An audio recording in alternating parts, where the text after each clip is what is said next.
ఊహించలేనే నీ కృపలేని క్షణము. ఆయన ఆఖరి పాటది. ఆ మాట పలికిన దైవజనుడే ఈ మాట పలికింది. అక్కడేమో ఏది ఉండేవి కాదు, అన్నీ ఊడిపోయాయే, దానికోసం ఆలోచించబోకండి, పట్టించుకోబోకండి అన్న దైవజనుడే ఇప్పుడు అంటాడు ఇక్కడ, నీ కృప మాత్రం నన్ను విడిచిపోదయ్యా, నీ కృప మాత్రం.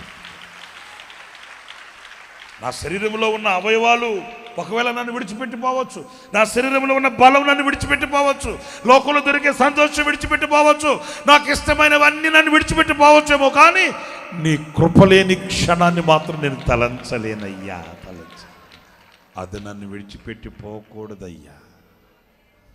నేను ముగింపుగా ఈ సంవత్సరాంతంలో దేవుడిచ్చిన వాగ్దానాన్ని బట్టి నేను చెప్పే మాట కూడా అదే.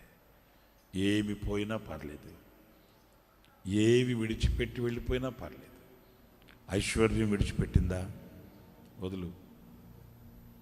నీ బలం విడిచిపెడుతుందా, లేకపోతే నువ్వు ఇష్టపడినవి విడిచిపెట్టాయా, ఎన్నైనా విడిచిపెట్టేయచ్చు.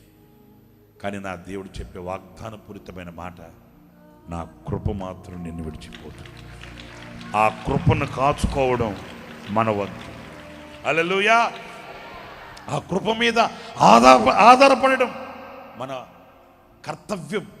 ఆ కృపను కాచుకొని ఆ కృపను పొందుకొని ఆ కృప యందు స్థిరులమై ఆ కృప చేత సంవత్సరములను మనం దాటాలి, సముద్రములను మనం దాటాలి, లోయలను మనం దాటాలి. మన ఆయుష్శేషం కృపలో విజయాన్ని చూడాలి.